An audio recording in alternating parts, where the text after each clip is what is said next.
What happens when a CEO who's never bagged groceries finds himself cleaning up spilled milk at his own store under a fake name? Graham Vellner adjusted the navy blue cap over his graying hair and glanced at his reflection in the store's sliding glass doors. With a trimmed beard, thick-rimmed glasses, and a polo shirt 2 sizes too big, he looked nothing like the man who inherited the grocery chain from his father 10 years ago. 18 locations, over 600 employees, and yet somehow the complaints were piling up. The district manager had assured him things were stable after a few team leads were switched out, but Graham wasn't buying it. Customers were leaving reviews about rude cashiers, empty shelves, and long waits. And the last staff survey, barely half the employees even bothered to fill it out.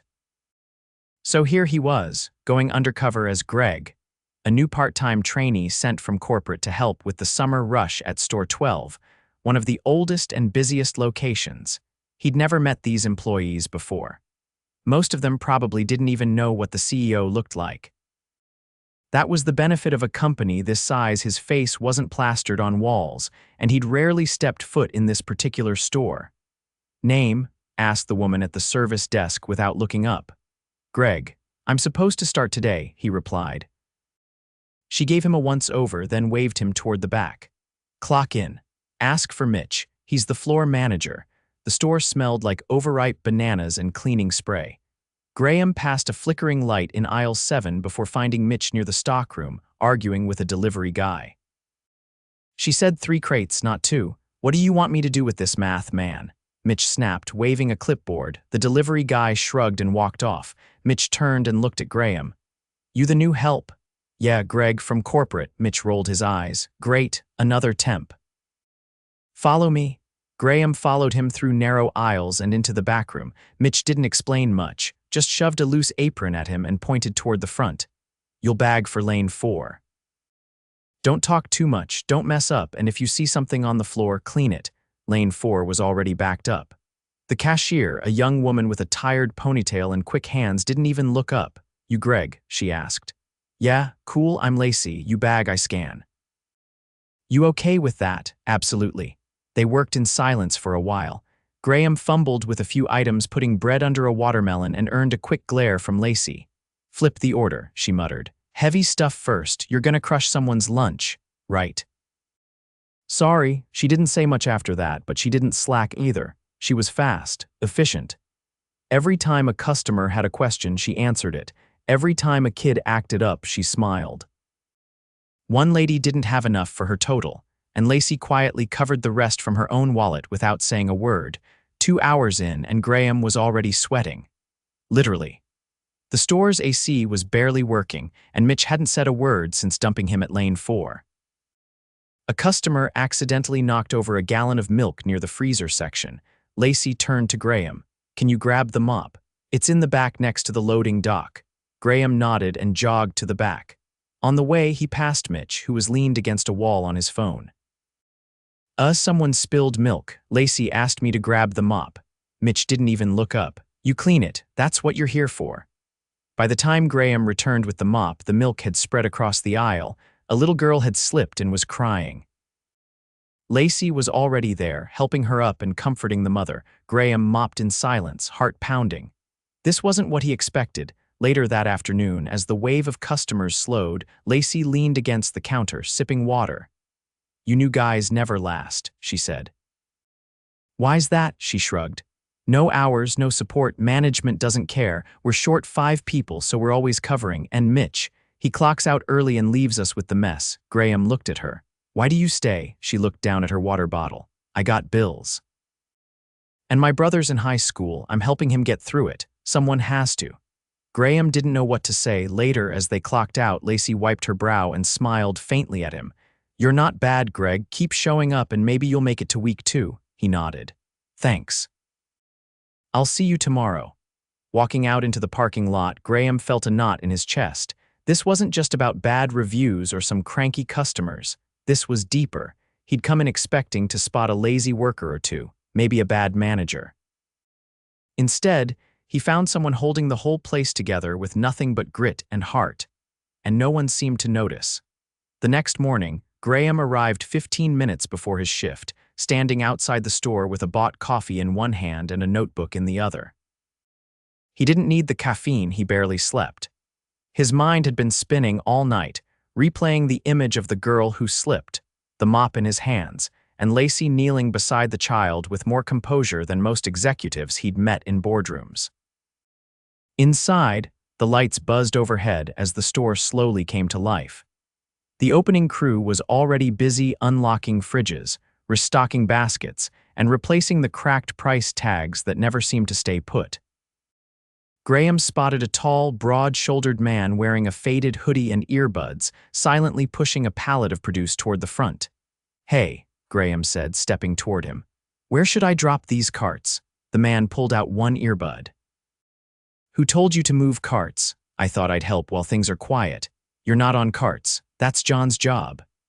He popped the earbud back in and walked off without another word. Graham stood there for a beat, then returned the carts and made his way to the break room to clock in. The moment he opened the door, loud laughter echoed from within. A group of 3 employees sat clustered around the only table. One of them, a woman with bright red nails and a name tag that read Tina, looked up. "Look who's early." "Trying to get extra credit, Greg. Just here to work," he said, forcing a polite nod. Tina leaned back. "Well, don't try too hard. You'll make the rest of us look bad." The guy next to her slim, buzzed hair, arms crossed, chuckled. "Management doesn't care anyway. You could walk out mid-shift and no one would notice." Graham didn't respond. He clocked in and left the break room without another glance. Whatever this crew was doing, it wasn't preparing for a productive day. He found Lacey already on register, scanning items with the same brisk rhythm as the day before. There were dark circles under her eyes now, and her movements were a little slower. "You get any sleep?" Graham asked as he took his place beside her. 3 hours. "My brother's college applications are due next week. He's freaking out. I stayed up helping him write his essay." "You always show up early like this." "I open most days. No one else wants to." "Mitch says I'm reliable, which mostly means he gives me the worst shifts." A few customers trickled in: an elderly couple, a man in construction boots buying snacks, a mother with 2 restless kids. The store steadily filled. Shelves were half-stocked. Aisles were cluttered with unopened pallets. And Mitch was nowhere to be seen. By 10, the line at lane 4 stretched halfway down the frozen section. Graham glanced at the other registers. Lane 2 was manned by a slow-moving cashier who kept pausing to check her phone, and lane 5 was completely unmanned. "Is anyone else working cash today?" he asked. "Nope," Lacey said. "They cut hours again, supposedly to discourage overtime." He moved faster, double-bagging to save time. A woman in line dropped a jar of salsa, and the cashier at lane 2 simply stared at it until a customer picked it up. Graham had to force himself not to intervene. He was here to observe, not manage. But when a middle-aged man in a suit approached the service desk and asked to speak to a manager about a pricing issue, and Tina, now behind the counter, replied with, "You can call corporate if it's that important," Graham nearly stepped in. Instead, he watched as the man left in frustration, shaking his head. At noon, Lacey turned to him. "I haven't had a break yet. You," he shook his head. "Nope, figures." She called over to lane 2. "Hey, can you cover me for 10 minutes? The woman didn't even look up. "I'm slammed." "Ask Mitch." "Mitch isn't answering," Lacey muttered. "He never does." Graham looked at the back office door, still closed. He'd seen it shut since morning with no sign of movement. "I'll cover you," Graham said. "You're not trained." "I know how to smile and scan groceries." She hesitated, then nodded. "Just don't screw it up." Lacey disappeared into the break room. Graham stepped behind the register and began checking out the next customer. It was slower than Lacey's pace, but he kept things moving. An older woman in a wheelchair pulled up next. Her cart was packed to the brim. "Can you help me with the bags once I pay?" she asked. "Of course." As he rang her up, he noticed the cashier from lane 2 watching with narrowed eyes. She leaned over to Tina, who had now wandered from the service desk and was leaning against a freezer case. "Greg thinks he's some kind of hero," she said loud enough for him to hear. Graham kept scanning. After he helped the woman load her bags into her car, he returned to the front. Lacey still wasn't back. He checked his watch. 18 minutes had passed. He walked to the break room and knocked. No answer. He opened the door. Lacey was sitting at the table, head in her hands. "You okay?" She looked up, startled. "Yeah, I'm fine, just needed a minute. You've been off the floor almost 20. I know, my chest feels tight. I thought I was having a panic attack. I've never had one before." Graham sat across from her. "Do you have someone you can call?" She shook her head. "I'll be fine. Just give me 2 more minutes." He nodded. "I'll keep the line going." Back at the register, he scanned quickly, his chest tightening too, but for different reasons. By early afternoon, Mitch finally emerged from the back office, holding a smoothie and laughing into his phone. Graham approached him, wiping his hands on his apron. "Hey, we're way understaffed up front. Lane 5 hasn't been open all day." Mitch raised an eyebrow. And customers are waiting 20 minutes in line." Lacey nearly passed out. "We need more coverage." Mitch took a long sip of his drink. "That's not your problem, Greg. You're a temp. You don't make the schedule, you don't make the calls, you bag, you mop, and you stay out of my face." Graham held his gaze. "You've been in the office for 5 hours. That's none of your business." "I think it is." Mitch stepped closer. "You think you know how this place works. You've been here 2 days, I've been here 7 years. You don't like it, quit." Graham didn't blink. "Got it?" He walked away, fists clenched by closing. Lacey was pale but still scanning. The floor was sticky from leaks no one had cleaned. The bins by the door were overflowing. Tina was gone. So was the guy from earlier with the earbuds. None of them had said goodbye. Graham helped Lacey lock up. She didn't say much, just nodded as they wheeled the last cart inside. Outside, the air was cool against his skin. He looked back at the store. Tomorrow, he would come clean. Not because he was eager to be known, but because if he didn't act now, this place would break the very people keeping it alive. Graham arrived 15 minutes before opening, wearing the same faded polo and name tag. He didn't clock in. He didn't need to. Today wasn't about pretending anymore. He waited by the front entrance until the first key turned in the lock. The assistant manager, a wiry man in his 30s named Craig, stepped inside with a set of printed schedules under his arm. He did a double take when he saw Graham standing by the window. "You're early." "Didn't think temps showed up when they weren't on the clock." "I'm not here to bag groceries today." Craig raised an eyebrow. "Right. Where's the team meeting held?" Craig gestured toward the back room with a shrug. "If Mitch decides to have one, that's up to him." Graham followed the narrow hallway past the mop closet and stepped into the break room. The table was littered with old flyers, and a half-eaten muffin sat on the counter. The whiteboard where announcements were supposed to go hadn't been updated in weeks. A few employees trickled in, dropping their bags or slumping into chairs. Lacey came in last, her hoodie zipped up to her chin and her eyes downcast. She didn't notice him until she sat. Mitch arrived 5 minutes late, sunglasses on his forehead, coffee in hand. "All right," he said, glancing around. "Let's keep this short. We're still down 3 people today, so don't expect any favors." "Which register do you want me on?" Lacey asked, her voice low. "You're on 4 again," Mitch replied without looking at her. "Greg, you're on carts." Graham stepped forward. "Actually, I won't be bagging today." Mitch looked up, annoyed. "Then why are you here?" Graham pulled the name tag off his shirt and laid it on the table. "My name isn't Greg. It's Graham Vellner. I'm the CEO of this company." The room froze. Chairs shifted. Craig stood straighter. Lacey blinked slowly as if trying to piece it together. Mitch laughed once under his breath. "Right." Graham pulled a small black wallet from his back pocket and placed his corporate ID beside the name tag. No one said a word. He turned toward Mitch. "I've spent the last 2 days working under your management in this store, watching how you run things. And I'm not impressed." Mitch's expression flickered, but he covered it quickly. "I didn't know this was some kind of test."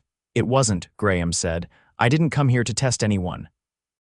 I came because this store's performance has been slipping for months, and I didn't trust the reports I was getting. Now I know why." He turned to the group. "I've seen employees picking up shifts without support, running overstretched registers, cleaning up spills alone while management disappears for hours. I've seen customers ignored and staff spoken to like they don't matter. That ends today." Mitch scoffed. "You don't understand what it's like on the ground. We're understaffed. Everyone's overworked. I'm doing what I can. Are you? Graham asked, voice sharp. Because I watched you spend an entire morning in the back office while the front collapsed. I watched employees ask for help and get dismissed, told to stay out of your face. I watched a cashier nearly pass out from exhaustion while you sipped smoothies and ignored calls. Mitch opened his mouth, but Graham cut him off. You're done here. Effective immediately. Mitch's jaw tightened, but he didn't argue. He stood, slammed his coffee on the table, and walked out. The silence he left behind was heavy. Craig cleared his throat. Should I call HR, Graham said, have his access revoked?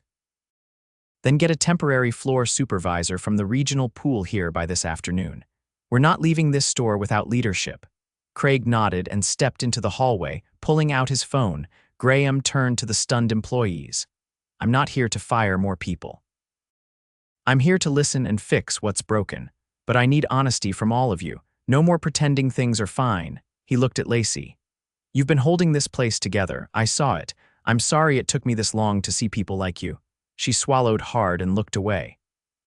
Do you want to speak privately? He asked. She nodded. They stepped into the manager's office. The light flickered slightly overhead and the desk was cluttered with old paperwork. I didn't mean to cause trouble, she said quietly.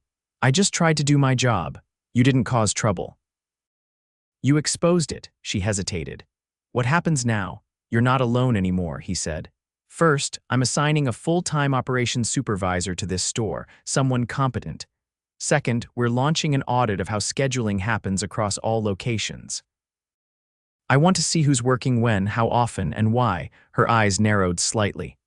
That sounds big. It is, and it should have started months ago. He paused. Do you want more responsibility? Not just running a register, but helping redesign how this store operates. What do you mean? I mean a trial role. Assistant operations coordinator, paid training, flexible hours. You'd work with the new supervisor to rebuild the front-end systems, scheduling, customer flow, training protocols. You've earned more than a pat on the back. She stared at him, blinking slowly. I don't even have a degree. You have something better, proof you can lead under pressure. Outside the office, the rest of the team had gathered again. Craig re-entered, setting his phone down. HR confirmed.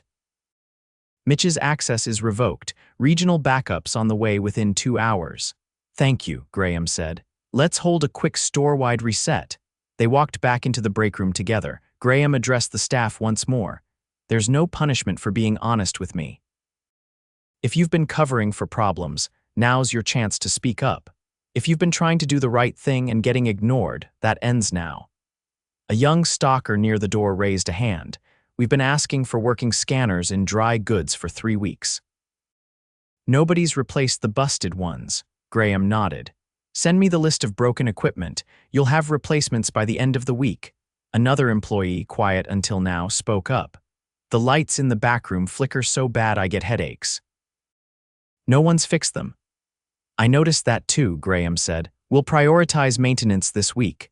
The room shifted. People sat taller, eyes lifted. No one was smiling, but the tension had cracked. He turned to Craig. Until the new supervisor arrives, you're in charge. Work with everyone here. Make sure Lacey gets time to rest today, and no one works a full shift without a break again. Understood? Craig nodded. Understood. Graham picked up the name tag from the table and slipped it into his pocket. I'll be back tomorrow, not as Greg. But I'll still be watching. He turned, walked out the front doors, and stepped into the cool morning air. For the first time in months, he wasn't just running a company, he was leading it.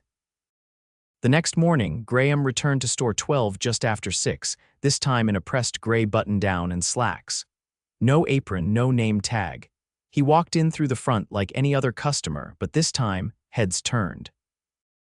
Craig met him near the produce section, clipboard in hand, already halfway through the morning checklist. He looked more focused than Graham had ever seen him. New supervisors coming in from regional this afternoon, Craig said. Until then, I've reorganized the shift coverage. Lacey's off today. She didn't argue, just nodded and left after clocking out yesterday. She needs the rest, Graham replied. Keep her off rotation for the next 2 days. Full pay. Craig nodded without hesitation. They walked together toward the back, weaving between crates of oranges and half-stocked end caps. Graham took note of the store's condition. It still needed work. The freezer doors were clean now, and someone had finally fixed the flickering light in aisle 7.